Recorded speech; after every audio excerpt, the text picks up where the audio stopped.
I'm Lily Kathleen Bright. So there's a couple of things that I wanted to do in the showcase now, and I'm like, no, I forgot, I didn't think about it. But now there's another one. So one of the things that I wanted to mention is that I really want to offer virtual well-being sessions that center Black folks, but they're for anyone marginalized for free. So if you are interested in like getting on a video call with other people and working on well-being together, then get in touch with me. Also, I used to be a web developer like 10, 20 years ago, and I'm thinking about studying again, but what I'd really like is to be studying with other people. So I'm wondering if there's anyone who is like doing like a Udemy course or any other kind of programming or coding course who wants to connect, and we can like support each other, remind each other to do our homework, stuff like this. So again, get in touch. And the other thing is that I am a Scrum Master, and I'm really interested in connecting with other Black Scrum Masters because it's like super, super rare that I see any. And it would be really nice to, you know, talk about Agile and stuff with other Scrum Masters. So yeah, that's me. Oh, and in terms of getting in touch with me, so I'm on Twitter, I'm on LinkedIn. My Twitter handle is Go Brightly. So it's Go Bright, BRIGHT, and then LY, Go Brightly. And I'll post about LinkedIn on Twitter as well. Thank you.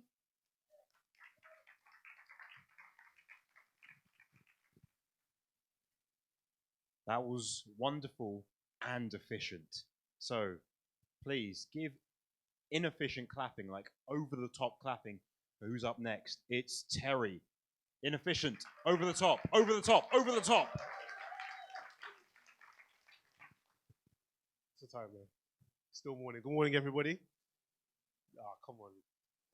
Morning. We just heard about digital currencies. Like, we should be pumped up and ready to roll. Like, good morning, everybody. All right. Yonsi. Fantastic talk. And he had me at the edge of my seat with everything he was saying. Because I'm one of the people in the space. We said we need people like us doing this. I'm doing it. So a quick question. Know what you know now. What would you do if you can go back 20 years in time and invest into Amazon?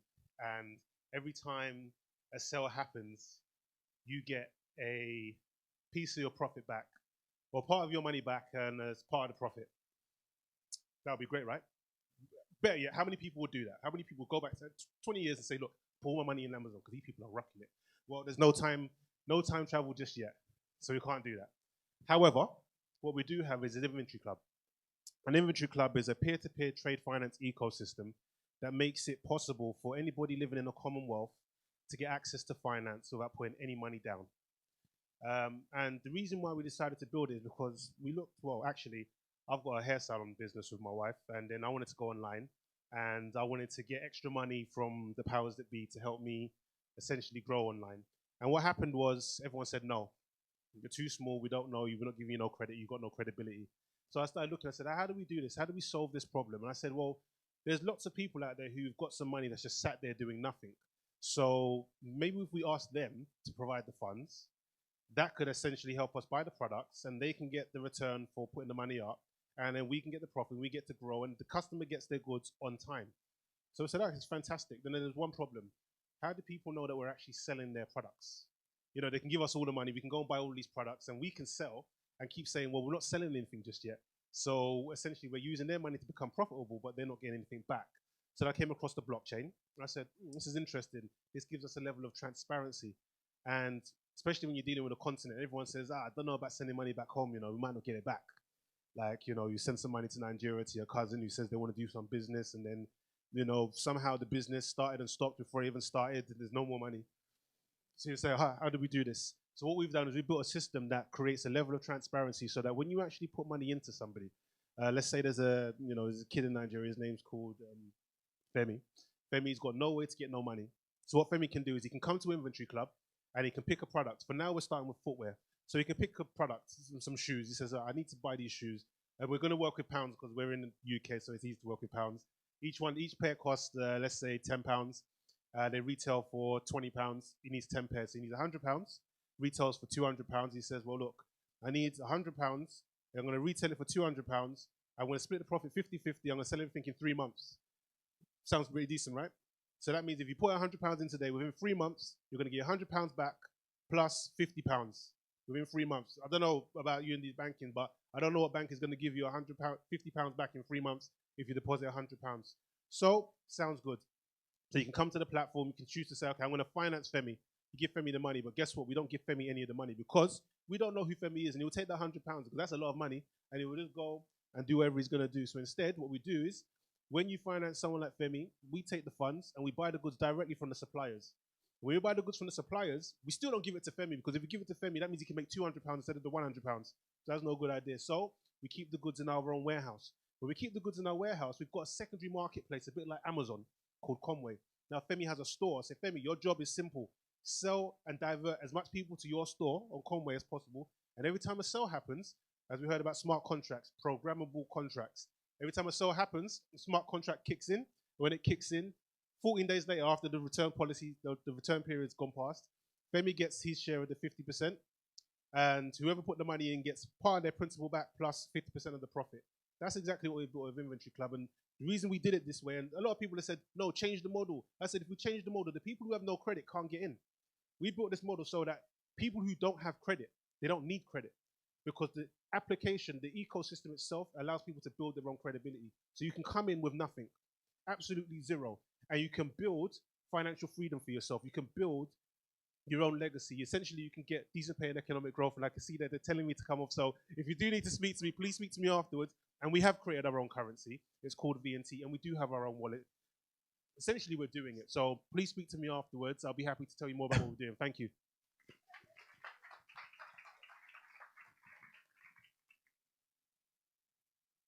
That was wonderful and inefficient. So that's really what I'm doing today. It's all I can do this morning. It's measure efficiency. So for people who have signed up, I'd like to say, I feel like Oprah right now, you get pastry and coffee tokens. Ooh. No, they're free food and drink. Can I get a ooh? Brilliant. So I would like to welcome to the stage next Alfonso.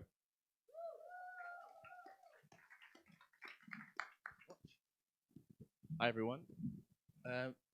This is totally impromptu. I didn't think I was going to speak today, but then they offered to say something as you walked in, so I thought I took the opportunity to do so because when I was driving here, I had a thought in my head. But who believes in the law of attraction? Anybody here? Cool. So our first lovely talk this morning, she wanted to know if there were any black Scrum Masters here, and it's exactly what I was thinking. So I am a black Scrum Master. I started my full proper Scrum Master job in January for Just Retirements. That's down in Reigate, but we have an office in London as well. And I worked in 2 Scrum teams at the Civil Aviation Authority last year.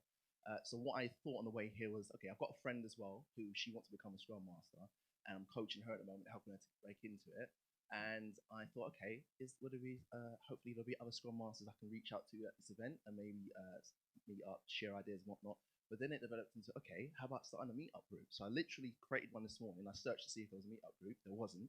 So I created Black Scrum Masters London. So hopefully if there's anyone here that wants to become Scrum Master, interested in the idea of it, please grab me and we'll start the meetup group. Cool. All right. That was wonderful. And I think everyone who's coming up next should take inspiration from me. Really project your voice so the people in the back can hear you and finance you. And remember, people who are coming up, if you share your socials, people at the Afrotech Fest, like Twitter, they'll reshare it, they'll retweet it, they might even like it. So up next, we have Layla and Lauren.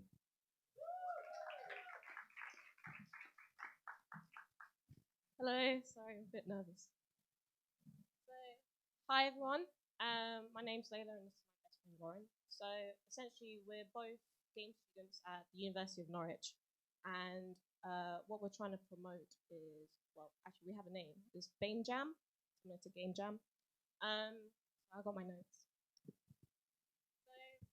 So what we're hoping to do is we're hoping to be a non-profit organization to encourage youths into the creative field of games and to strive for more diversity in the games industry.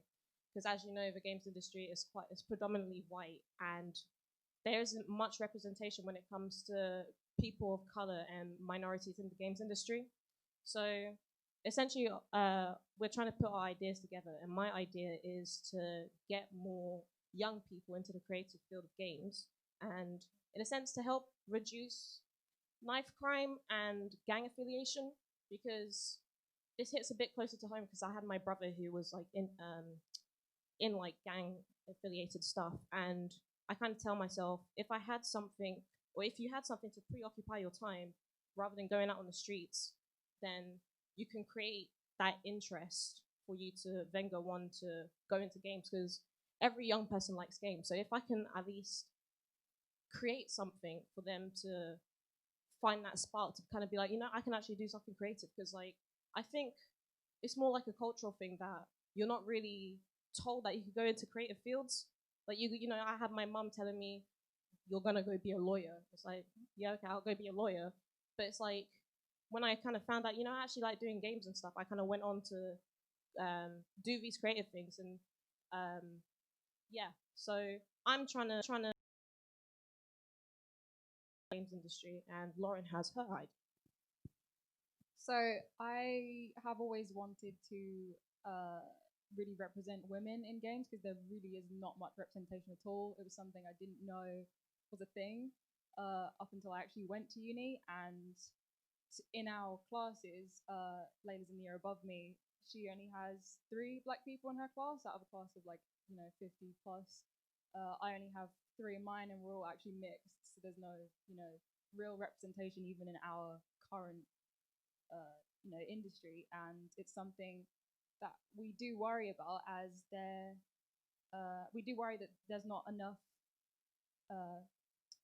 you know, representation, and that we might actually end up not having as much of a chance as some other people, because we don't see that, and we don't see that, you know, field. Like, we can do that, we can be that person. There's not enough of that, so we really do want to be speakers for that, and hopefully get there one day, and be able to influence younger people to follow the same footsteps. So I'm just going to quickly plug us. So if you follow me at Layla, which is LEILA_daily DAILLY, and Lauren LORYNG Hunt on Twitter, you'll find us there. And I have just created the BAME Jam Twitter page. So if you follow that, eventually we'll like, if you can get like a following, then yeah, great. So. What I really loved there was like Lauren was like ready to bounce with the claps, and Layla was like, no, first plug. And you know what you'll notice is how good Afrotech Fest is right now, because you know people are signing up for this, and they're like, oh my god, there are amazing workshops upstairs. Oh my god, I'm going to come back down here. So we're going to name some names, and if we don't, you know, hear from them, see them, just going to go. So, do we have Femi? Got to give them 10 seconds. No Femi. Do we have Pauline Lewis? We have 0 Pauline Lewis. So please welcome to the stage Joy.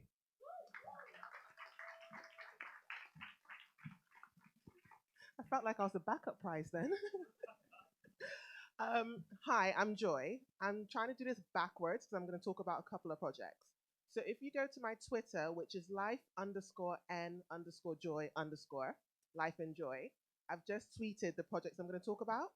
So first off, I have a social media agency called The Social Detail, and I provide social media services for various businesses, mainly in the tech sector, mainly in the B2C tech aspect.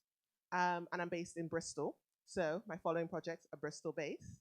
By the way, for everyone who's doing stuff, please get in touch with me about coming to Bristol. There are black techies down there. We're not as many, but trying to grow. So I recently started a group called Tech Alt, which essentially is a group that we have a meetup, and we also have a Slack channel where we talk about being black in tech, and we swap knowledge with each other. It's based in Bristol, but the Slack channel is open to anyone who wants to get into tech or is already there. Idea being is that we all have so much information that we want to share with each other, and it's always best to learn from someone who looks like you because they can relate to your experiences. The other project I'm part of is called Black Girl Convention. We held the biggest convention in the Southwest for Black women, covering various things from hair to tech to developing your personal brand and being business orientated. We're going to be planning the 2019 convention soon, so check out the Twitter for Black Girl Convention. And then my co-founder is going to come up later on. I also have a project called the BME Collective. If you know anyone who's new to the Southwest area and they don't know any Black people and they just want to do social things like go to the ballet or play games or get drunk, any of those, just tell them to check out the BME Collective on Meetup. That was a lot, so yes, check out my Twitter to find any of those things. Thanks. I think you should give extra claps to Joy because she understood that you top line with contact details. Woo! Contact details! So, do we have up next Keisha Taylor? No? Well, then I'd like you to welcome up to the stage the next person who is plugging a podcast that isn't my podcast. Welcome to the stage, Anton Richardson. I mean, now we have to clap more. Clap, keep clapping, keep clapping, keep clapping, keep clapping, keep clapping, keep clapping. Okay, stop, because you're milking it. It's not actually a podcast. I'm actually on this music thing. So basically, I'm trying to look for someone because I'm selling my CD, my mix CD. So it's basically called, Okay, Let Me Tell Them the Truth, Volume 4.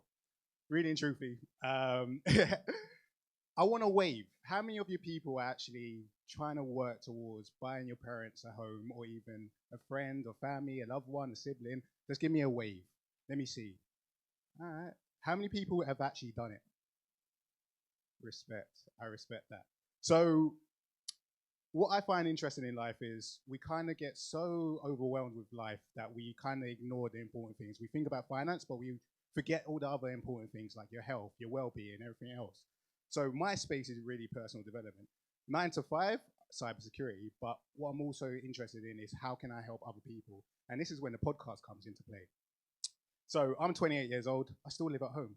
Mumsy's always on my back. She's like, when are you gonna come with a child? When are you gonna get married? I'm telling her, Mum, what my child is my podcast. It's coming up to 2 years, it's gonna be a toddler. And I'm so proud about it.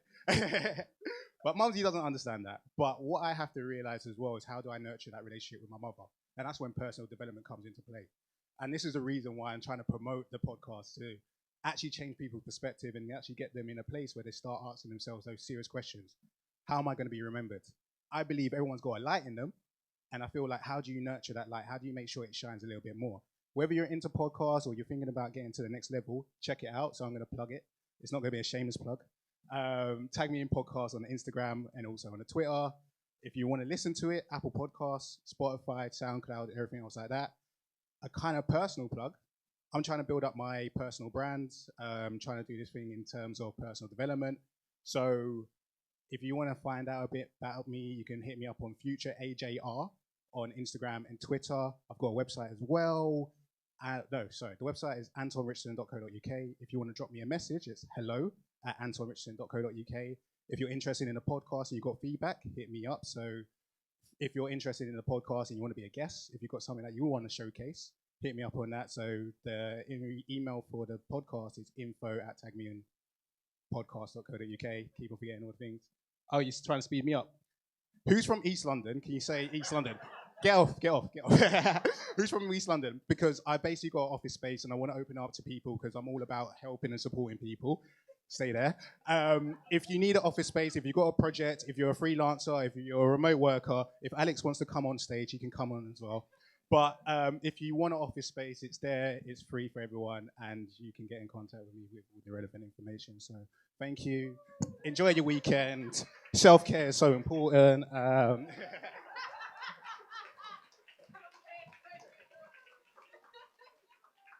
Right, so back to the shameless plug of my podcast. It's called Why Aren't You a Doctor Yet? And if you are here, I know it's a great name. If you are here and you're like, oh, I don't really know if I want to give like a 3-minute chat on here, come find me. I'll be around looking like this and we can chat about it. So up next, someone who's hopefully not plugging a mixtape, Cynthia. Cynthia? Cynthia? Cynthia? Yes! Cynthia, Cynthia. Thank you. Hello, everybody. How are you? Hello. Hi. Okay, thank you. I came all the way from Belgium, so please apologize if I make some mistake in my English because I speak French. Any French? Hello, bonjour. Okay, my name is Cynthia Mukendi. I'm the founder of African Gist.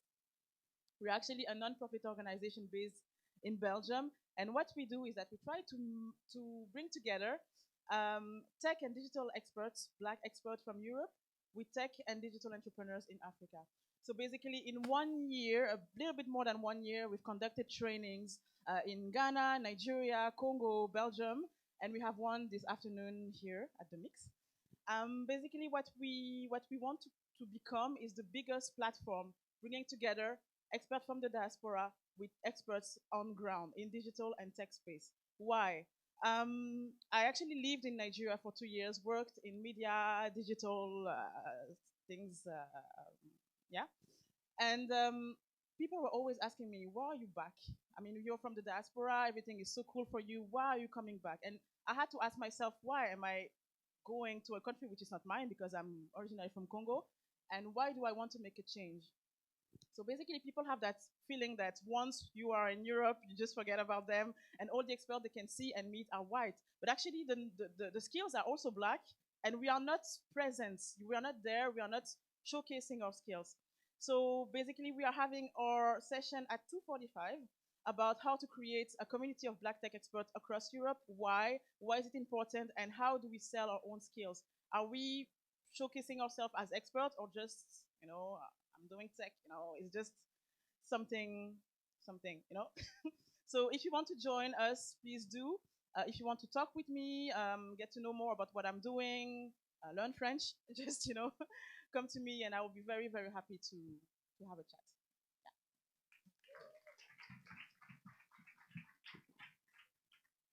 See, when you start crawling onto the stage, the next people get really, really efficient. They know. So up next, we have Jonathan.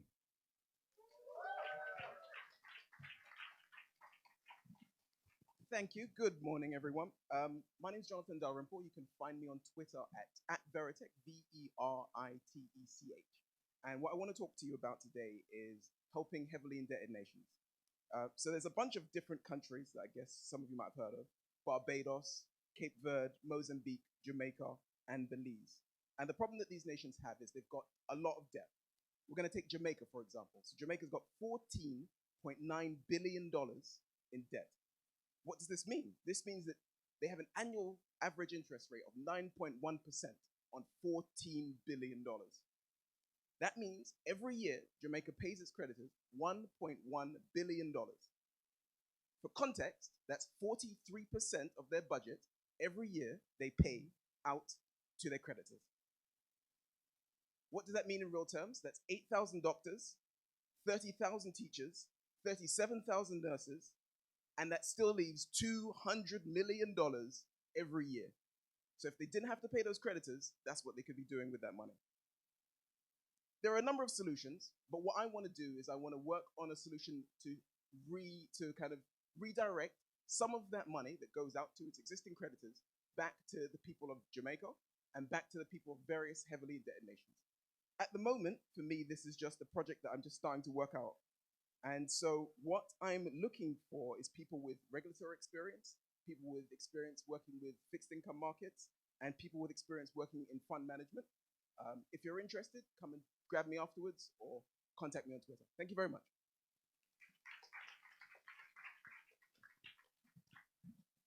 I really like how he came up on stage like, hey, hello. Like, everyone here is channeling Steve Jobs. It's really good. Really like it. So up next, please, massive round of applause because we're getting closer to the end. We have Naomi.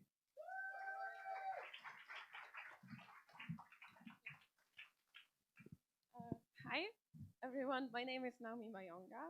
I moved from Berlin to London, and I have a background in 3D animation, and I am wondering if there are, like, I already talked to a few people here who also have a creative background, and I'm wondering if there's some interest in doing a co-learning group for 3D animation, specifically in Blender, because when I studied animation, we used to use different software, but it's very expensive, and Blender is open source. It's a very powerful tool.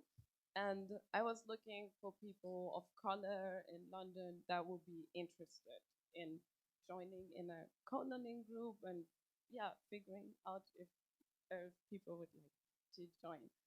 You can find me at Naomi on Twitter, or here. Those are the only places where I can be contacted. And yeah, that's basically it. I'm looking mainly for a place right now.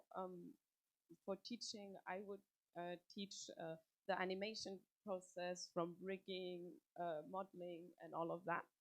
And I would also be interested if there are people who want to contribute to Blender and want to, yeah, want to contribute to Blender to look for bugs and things like that. And the idea is to have a bi-weekly meetup, like every 2 weeks. And yeah, if you're interested, please talk to me or just write me on Twitter or yeah, wherever. A second thing I have, it's a bit of a PSA, public service announcement, is that yeah, I talked to a few people that were about other tech conferences like JSConf, Open Tech Conference in Berlin, and I wanted to say that there are sites like diversity tickets and all of that. I'm not affiliated with them, but I use them a lot. And yeah, those sites, you can find tickets where they give actual scholarships or fundings with travels, so that you can travel across Europe to different tech conferences. For JSConf, look it up. It's, yeah, I talked to a lot of people who would really fit the description for this scholarship. So yeah, that's on my side. Thank you. Okay.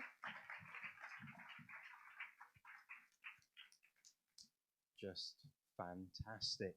So up next, we have someone that you need to give even more energy to. I know I'm asking the person there, it's like, wow, more energy, really? I have a limited amount of energy, Alex, and you are expending it at an exponential rate. I'm really sorry. It's what I do. Up next, we have Yvonne.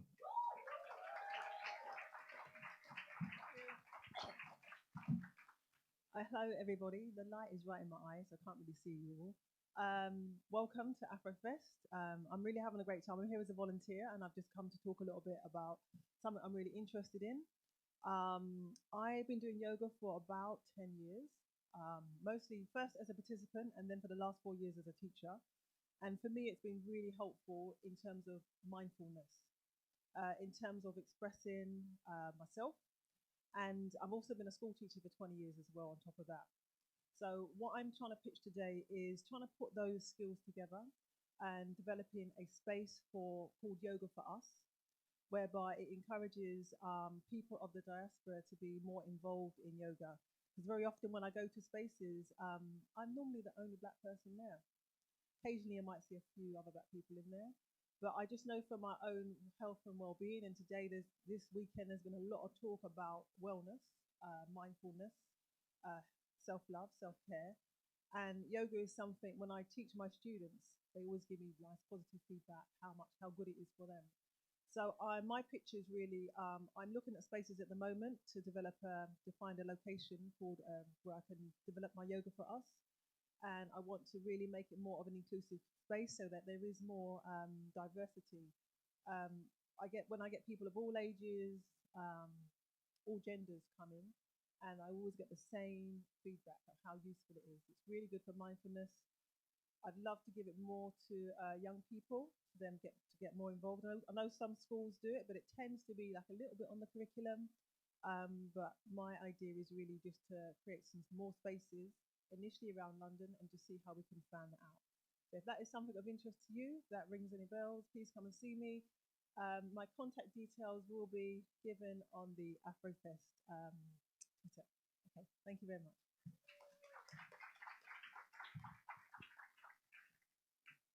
Brilliant. Everyone's being so efficient, and I love it. So up next, we have Mike and Jenny.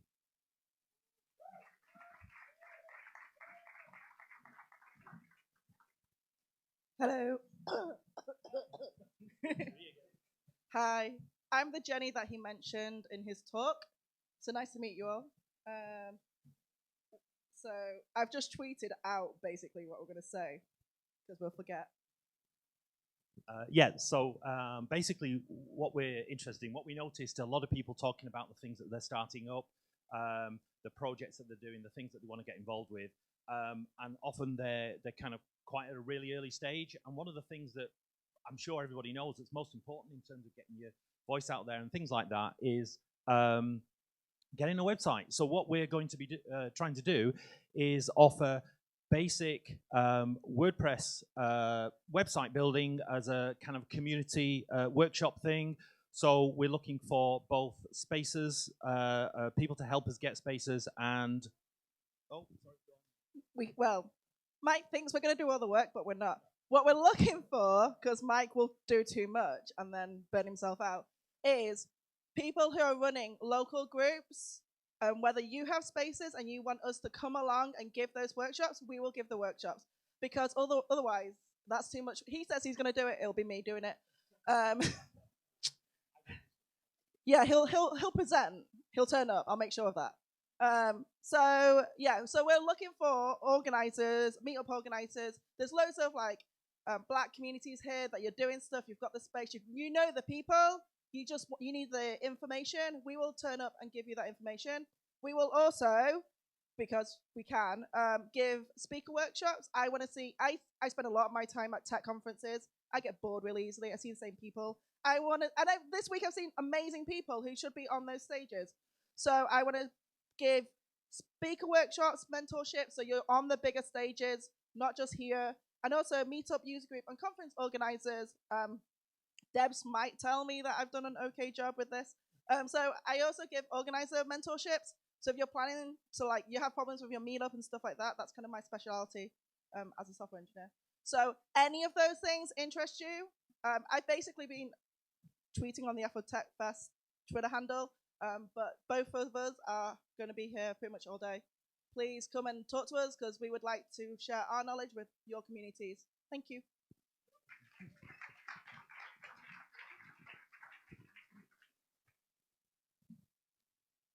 I genuinely thought they were going to come up here and just pitch WordPress again, like just the concept of it. And I was like, I really hoped, I would have thought I'd gone back in time like Life on Mars.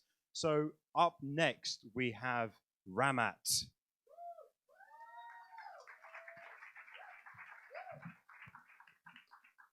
Thank you. First of all, thank you to Afrotech Fest for providing us with a space to actually come up on stage and do this. I'm scared shitless, but I'm here.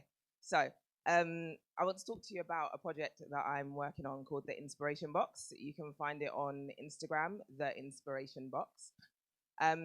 When I was 17, I was hit by a car when I was on a school trip in Belgium. It was an interesting experience. I was on a school trip and it was my dad's birthday. And when the teacher was like, "Oh, we need to call your dad," I was like, "No, you don't. It's his birthday and he doesn't need that news today." But essentially, it was quite a bad accident. And my perspective on it was that I was lucky that I survived. A lot of other people were like, "Ramat, like, what are you going to do with your life now? You've been hit by a car, you can't go to school, all the rest of it." But I just had quite a positive mindset when it came to that situation. A few years later, in the world of work, and I was made redundant 3 times in the space of 18 months. So yeah, it was pretty tough. But again, like the way my brain is set up, I was kind of like, shit happens. And unfortunately, this is the cards that I've been dealt. So instead of wishing for other cards, I just have to deal with those cards and see how I can move forward. as a result, I ended up creating this thing called the Inspiration Box. And the idea around it is to provide people with a space to be inspired and be inspired by possibilities and the fact that anything is possible if you try. So regardless of everything I've been through, I'm now in a position in life where I inspire people on a day-to-day basis in my day job. I work for Amazon and I work on a program which is all about inspiring young girls to get into technology. I, on the side, run this thing called the Inspiration Box in which I can inspire people to be the best versions of themselves. So I just wanted to tell you guys about the project and encourage you to follow us on Instagram. It's the Inspiration Box. And, you know, I think in the summer, I'm looking to launch a subscription box. I feel that our mental health and our well-being is something that we don't think about enough in our community. And if I can provide everyone or a few people with a box that inspires them every quarter, so each season you get a box which says, this is stuff that will help me get through the next few months of my life, then maybe it can make a difference. So if anyone is interested in the project or wants to find out more, as I said, you can follow us on Instagram, the Inspiration Box, or you can reach me on Twitter.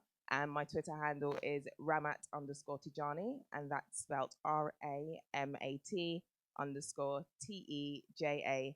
And I'm done. Thank you.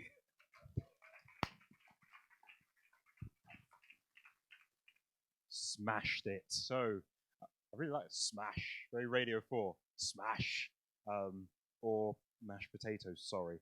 Haven't had lunch yet. So up next we have Johanna. They clap. Actually clap. Wow, I'm very impressed by all the talent and everything. I'm not going to talk about my own project. I'm here to represent a company, and the company name is Unity. So again, the law of attraction. Unity is a platform, a 3D real-time 3D platform, which allows gamers, anybody that actually develop software, etc. It is a platform, a game engine, basically. So I talked to two of the girls, and they know Unity. And here I am, because I worked for Unity for 5 years, and we are still 2%, less than 2% of Black people in the company. So my name is Johanna Riquier. My Twitter is @Jo_Riquier. I'm French. I'm sure you have heard it. I'm a little bit nervous because I'm very emotional, because I can see that there is a lot of talent, and our diversity is very, very, very, very, very low.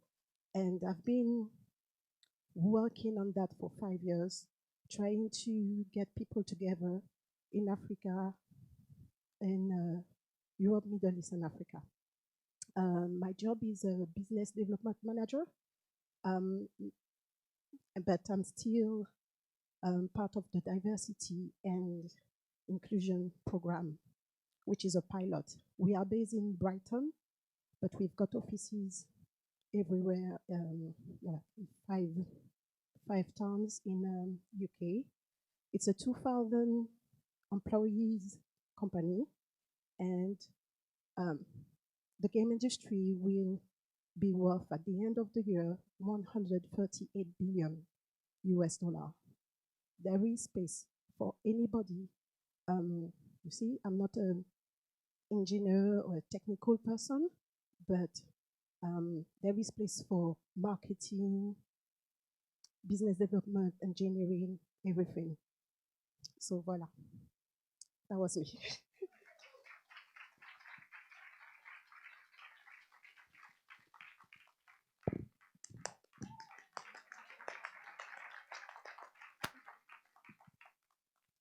I'm clapping because that was emotional and brilliant. Also clapping because we've come to our last speaker. Can I get a lunch? Because lunch, I tricked you. Lunch isn't next. You've got another talk at 12:30. But before then, please welcome our last speaker, Baba.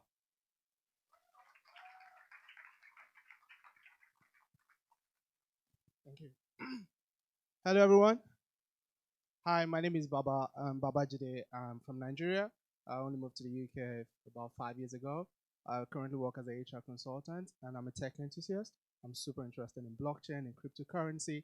So I'm here to talk to you about my little project. I'm still at the very beginning, the idea stage. So if you think about it, you've got about 4 billion internet users in the world today, right? And out of that 4 billion internet users, as of December 2018, just a little bit under 1% are plugged into blockchain technology. Now, imagine what the future is going to hold if we have additional 1% into being part of that, right? So for me, what I'm looking to create now is nothing that you've not heard of before. If you've heard of Coinbase, you've heard of Binance, Bittrex, Bitfinex, it's exactly the same thing, but with a twist to it. Something that prepares for the future. So I'm looking to create a platform, where people can buy, sell, store cryptocurrency, but at the same time make it a one-stop shop, where at the same time you can get access to news and making the news not just news that you just scroll through, but still being very, very interactive. And at the same time on the same platform, you can get access to cryptocurrency pricing, the analytics side of things, helping you, giving you insight and help you make informed decision as to what next you're going to be investing in. So again, I'm just a tech enthusiast. Even though I studied chemical engineering, I've got a tech background, and I'm currently working with an organization just to kind of help me build that prototype, to build a prototype of what my project's all about. So I'm really keen to connect with guys that are, data scientists, because I've got a data side to my project as well. Looking to connect with developers in the house, guys that are super keen on, on blockchain technology. The future is bright, the future is big. If we should have 10% of the current internet users, you can imagine what that industry is going to be like. And you can be part of something great now. Because if you think about Amazon 10, 20 years ago, imagine where it is today. We could do something together and become bigger too as well. Thank you.